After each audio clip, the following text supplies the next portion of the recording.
आज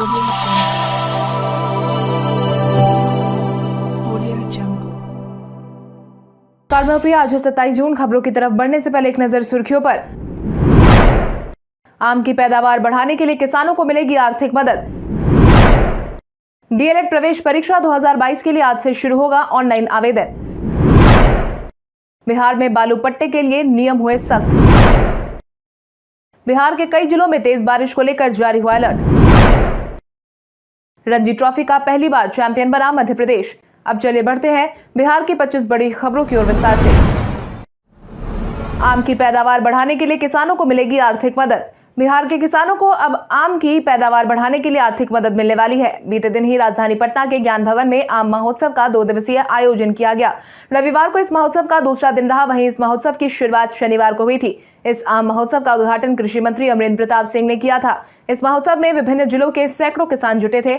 बड़ी संख्या में लोग यहां पर आमों की प्रदर्शनी भी देखने आ रहे हैं। इस महोत्सव के उद्घाटन के बाद कृषि मंत्री ने कहा है कि बिहार में लगातार फल और सब्जी उपजाने के लिए सरकार के द्वारा किसानों की मदद ली जा रही है। हालांकि पिछले साल कोरोना संक्रमण के कारण आम महोत्सव नहीं हो पाया था, लेकिन इस बार विभाग की तरफ से इस महोत्सव को मनाया जा रहा है।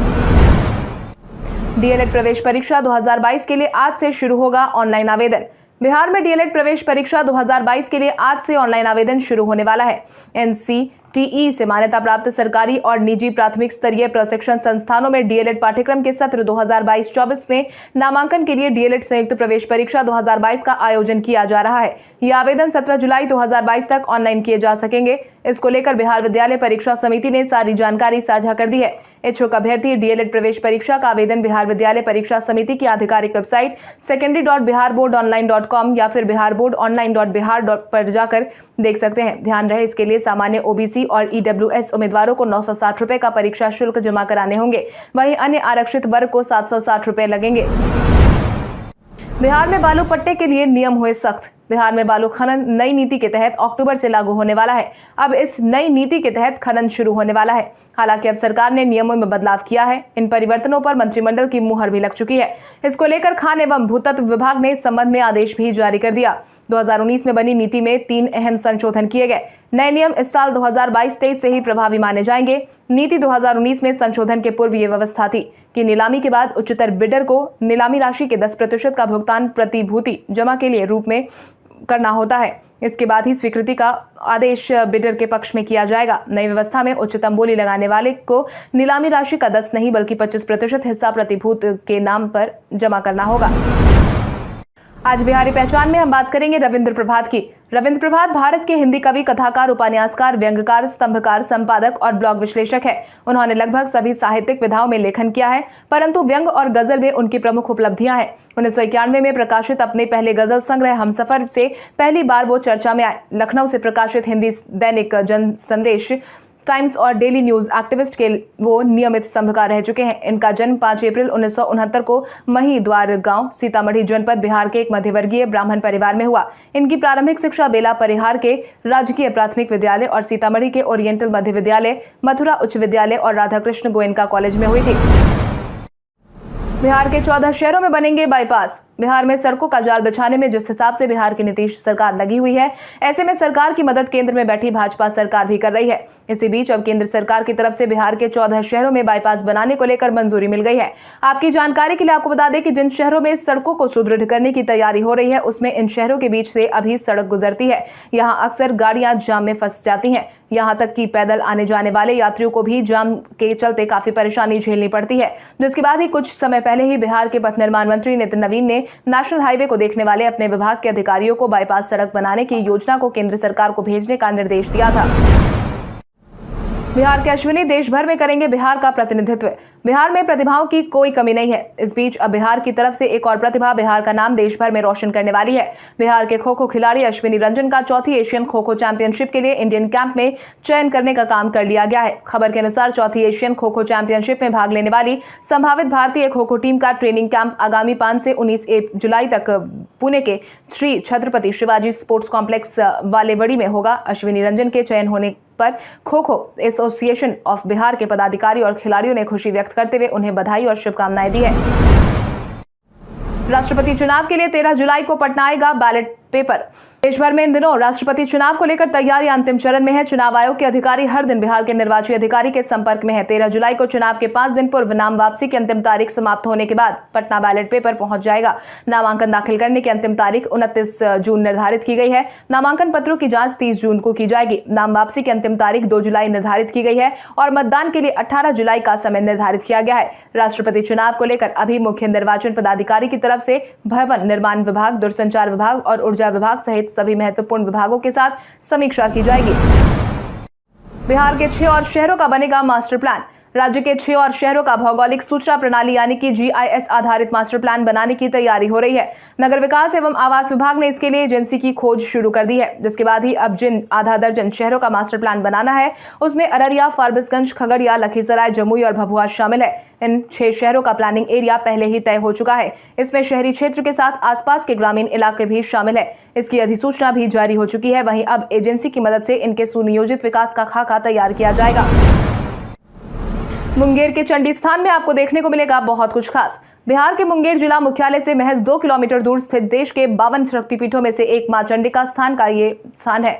यहाँ माता सती की बायां की पूजा होती है। मान्यता है कि जब भगवान विष्णु ने सुदर्शन चक्र से सती के 52 टुकड़े किए थे तो उनका बायां नेत्र यहीं गिरा था। इसके साथ ही द्वापर युग में राजा कर्ण और विक्रमादित्य की कथाओं में भी चंडीस्थान का जिक्र है। यहाँ आंखों के असाध्य रोग से पीड़ित लोग पूजा करने आते हैं और काजल लेकर जाते हैं। ऐसी मान्यता है कि यहाँ का काजल नेत्र रोगियों के विकार को दूर कर देता है। बिहार के कई जिलों में तेज बारिश को लेकर जारी हुआ अलर्ट। बिहार के विभिन्न जिलों में बारिश को लेकर अलर्ट जारी कर दिया गया है। मौसम विभाग की तरफ से साझा की गई जानकारी के अनुसार पश्चिम बंगाल और नेपाल से सटे कुछ जिलों में पिछले करीब 15 दिनों से लगभग हर रोज बारिश को देखने को मिल रही है, लेकिन मध्य पश्चिम और दक्षिण बिहार का इलाका अब तक जोरदार बारिश की राह देख रहा है। मौसम विज्ञान केंद्र का कहना है कि फिलहाल बिहार में मानसून काफी कमजोर पड़ गया है, इसलिए दक्षिण बिहार में बारिश में कमी देखी जा रही है। बिहार के इलाके को बारिश के लिए अभी और इंतजार करना पड़ सकता है। ये कहना भी थोड़ा सा मुश्किल बताया जा रहा है। हालांकि इन सबके बीच मौसम विज्ञानियों की माने तो पटना, भोजपुर, छपरा, गया में बारिश को लेकर संशय की स्थिति बरकरार है। हालांकि कुछ जिलों में लगातार बारिश देखने को मिल रही है।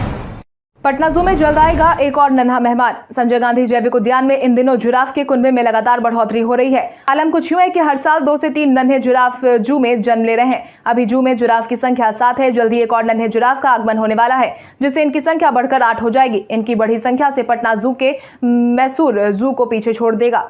मीडिया में चल रही खबरों के अनुसार इस उपलब्धि के पीछे जू के जंतु प्रक्षेत्र के रेंज ऑफिसर आनंद कुमार की बड़ी भूमिका है। जिराफ को उसके वातावरण का माहौल दिया गया है। रखरखाव के प्रति सतत निगरानी बढ़ती जा रही है, जिसके कारण प्रजनन सफल हो रहा है और इसकी संख्या में वृद्धि हो रही है। इनकी बढ़ती संख्या को देखते हुए अब केज को बड़ा कर दिया गया है। राजधानी पटना में तैयार हो रहा है भव्य परीक्षा भवन। बिहार की राजधानी पटना के कुम्हरार में 25,000 छात्र छात्राओं के लिए एक साथ परीक्षा लेने के लिए परीक्षा भवन का निर्माण किया जा रहा है।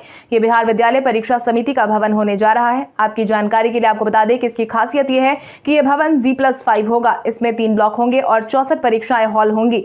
मुख्यमंत्री ने निरीक्षण के बाद निर्देश दिया है कि दिसंबर 2022 तक इसे पूरा कर लिया जाए। मीडिया में चल रही खबरों के अनुसार इस प्रोजेक्ट पर 261 करोड़ रुपए खर्च होंगे। इस राशि में A, B और C तीनों ब्लॉक सहित बैरक और रहने का मकान बनाया जाना है।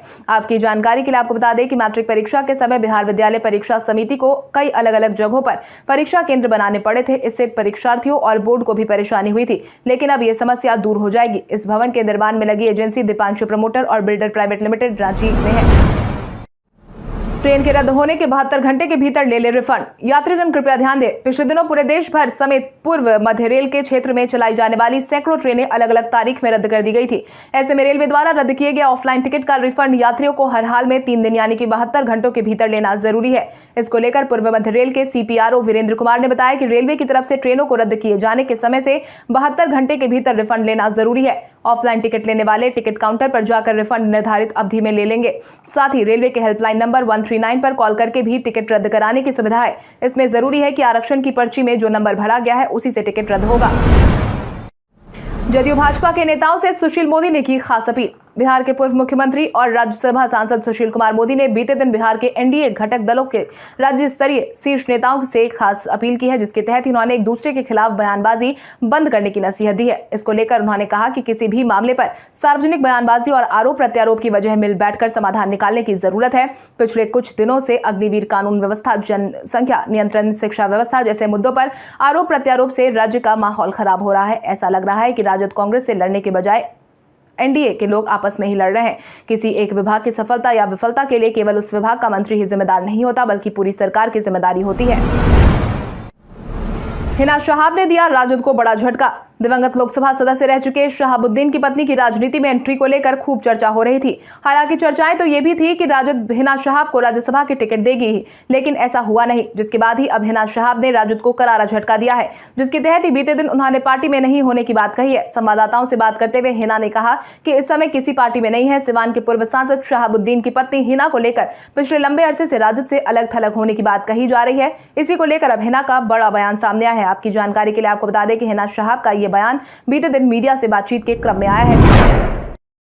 अग्निपथ पर तेजस्वी ने की दिल की बात। बिहार में अग्निपथ योजना का विरोध छात्रों की तरफ से जरूर थम गया हो, लेकिन राजनीतिक पार्टियों का विरोध अभी भी बरकरार है। जहां एक तरफ कांग्रेस ने आज योजना के खिलाफ सत्याग्रह करने का ऐलान कर दिया है, तो वहीं दूसरी तरफ नेता प्रतिपक्ष तेजस्वी यादव ने बिहार की एनडीए सरकार से लेकर केंद्र सरकार तक के ऊपर जोरदार हमला बोला। तेजस्वी यादव ने केंद्र की तरफ से लागू की गई नई अग्निपथ नीति को लेकर सवाल खड़े किए हैं। उन्होंने कहा कि बिहार की एनडीए सरकार 17 साल से न दोराहे पर और न ही चौराहे पर खड़ी दिखती है, बल्कि पूरी तरह दिशाहीन हो चुकी है। तेजस्वी ने कहा कि बिहार के 40 लोकसभा सांसदों के रहते हुए युवाओं के हितों के साथ मजाक होने दिया जा रहा है। इसके साथ ही तेजस्वी यादव ने लिखा कि बिहार में बेरोजगारी की समस्या आसमान छू रही है। एक तरफ बिहार का युवा हताश, निराश और परेशान है, तो दूसरी तरफ डबल इंजन सरकार का सरकारी नौकरियां समाप्त करना ही एकमात्र उद्देश्य है।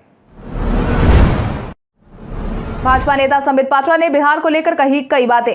भाजपा के राष्ट्रीय प्रवक्ता डॉक्टर संबित पात्रा अक्सर अपने बयानों के कारण सुर्खियों में बने रहते हैं। इसी बीच अब संबित पात्रा ने रविवार को बिहार को लेकर कई बातें कही, जिसके तहत ही उन्होंने कहा कि मेरे लिए सौभाग्य का विषय है। आपातकाल के खिलाफ आंदोलन के शंखनाद की भूमि रही है बिहार, और मुझे आज ही बिहार आने का मौका मिला है। आपातकाल के दौरान देश के आम लोगों को अनेकों यातनाएं झेलनी पड़ी। बिहार से ही आपातकाल के खिलाफ आंदोलन शुरू हुआ और तत्कालीन कांग्रेस की सरकार को जाना पड़ा था। प्रधानमंत्री नरेंद्र मोदी ने आज मन की बात में कहा कि किस प्रकार से हम सबों के माता पिता ने आपातकाल के संघर्ष के बाद लोकतंत्र को फिर से स्थापित किया। ये बिहार की भूमि की पावन मिट्टी है। लोकतंत्र का शंखनाद यहीं से हुआ था।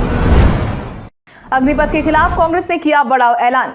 केंद्र सरकार की तरफ से अग्निपथ योजना छात्रों के हित में तो लाई गई, लेकिन बिहार समेत कई राज्यों के अभ्यर्थियों को ये रास नहीं आया, जिसके बाद ही बिहार समेत कई जगहों पर विरोध देखने को मिला। हालांकि उम्मीद थी कि अग्निपथ को लेकर शुरू हुआ विरोध अब थम गया है, लेकिन अग्निपथ योजना के खिलाफ कांग्रेस ने बड़ा ऐलान कर दिया है। इस बाबत कांग्रेस नेता कन्हैया कुमार ने रविवार को कहा कि अग्निपथ देश के युवाओं और देश की सुरक्षा से खिलवाड़ है। इसीलिए कांग्रेस ने 27 जून को बिहार के सभी 243 विधानसभा क्षेत्रों में सत्याग्रह करने का निर्णय लिया। उन्होंने कहा कि अग्निपथ से देश को बड़ा नुकसान होने जा रहा है, इसलिए कांग्रेस ने केंद्र सरकार से इस योजना को वापस लेने की मांग की है। हम अग्निपथ के खिलाफ आंदोलन कर रहे हैं। हमारा आंदोलन शांतिपूर्ण होगा और हम सभी विधानसभा क्षेत्रों में सत्याग्रह करेंगे।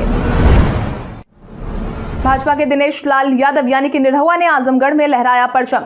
बीते दिन आजमगढ़ लोकसभा उपचुनाव में भाजपा ने अपना परचम लहराया है। आजमगढ़ से भाजपा के दिनेश लाल यादव यानी कि निरहुआ चुनाव जीतने में कामयाब रहे और सपा के धर्मेंद्र यादव को 10,000 वोटों से चुनाव हराने में कामयाब रहे, जिसके बाद ही निरहुआ ने ट्वीट जारी करते हुए जनता का धन्यवाद किया, जिसके तहत उन्होंने लिखा कि जनता की जीत, आजमगढ़ वासियों आपने कमाल कर दिया, ये आपकी जीत है। उपचुनाव की तारीख की घोषणा के साथ ही जिस तरीके से आप सब ने भाजपा को प्यार, समर्थन और आशीर्वाद दिया, ये उसकी जीत है। ये जीत आपके भरोसे और देवतुल्य कार्यकर्ताओं की मेहनत को समर्पित है।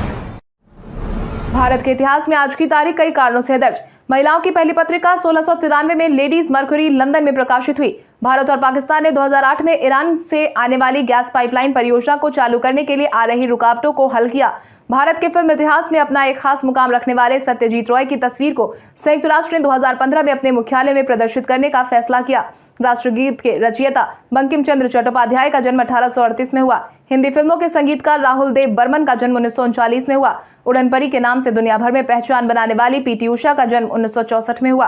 भारतीय इतिहास में प्रसिद्ध सिखों के महाराजा रणजीत सिंह का निधन 1839 में हुआ। रणजी ट्रॉफी का पहली बार चैंपियन बना मध्य प्रदेश। रणजी ट्रॉफी के 88 साल के इतिहास में यह पहली बार है जब मध्य प्रदेश चैंपियन बना है। इससे पहले वो 1999 में रणजी ट्रॉफी जीतने से चूक गया था, तब उसे फाइनल मुकाबले में हार का सामना करना पड़ा था। पहली बार रणजी चैंपियन बनने के बाद मध्य प्रदेश के खिलाड़ियों ने मैदान में जमकर जश्न मनाया। खिलाड़ियों ने अपने कोच चंद्रकांत पंडित को कंधे पर उठा लिया। आपकी जानकारी के लिए आपको बता दें कि रणजी ट्रॉफी 2022 के फाइनल मुकाबले में मुंबई और मध्य प्रदेश का आमना सामना हुआ। इस मुकाबले में मध्य प्रदेश ने 6 विकेट से जीत हासिल की। इस जीत के साथ ही मध्य प्रदेश को अपनी पहली रणजी ट्रॉफी मिली है। 5G में 2027 के अंत तक कितने प्रतिशत मोबाइल सब्सक्रिप्शन का करेगा प्रतिनिधित्व? लगभग 500 मिलियन सब स्टेशन के साथ 5G भारत में इस साल 2027 के अंत तक 39% मोबाइल सब्सक्रिप्शन का प्रतिनिधित्व करने वाला है। इसको लेकर एक रिपोर्ट हाल ही में जारी की गई है। एरिक्सन मोबिलिटी रिपोर्ट के लेटेस्ट एडिशन के अनुसार 4G सब्सक्रिप्शन के 2027 के अनुमानित 700 मिलियन सब सुरक्षित तक सालाना घटने का अनुमान है, क्योंकि सब्सक्राइबर भारत में 5G की शुरुआत के बाद 5G में माइग्रेट हो रहे हैं। एरिक्सन के कार्यकारी उपाध्यक्ष और नेटवर्क के प्रमुख फ्रेडरिक जेसलिंग ने हाल ही में एक बयान जारी किया, जिसमें उन्होंने कहा है कि latest Ericsson mobility report 5G को अब तक की सबसे तेजी से बढ़ती हुई मोबाइल के रूप में पुष्टि करती है और एरिक्सन इसे बनाने में महत्वपूर्ण भूमिका निभा रहा है।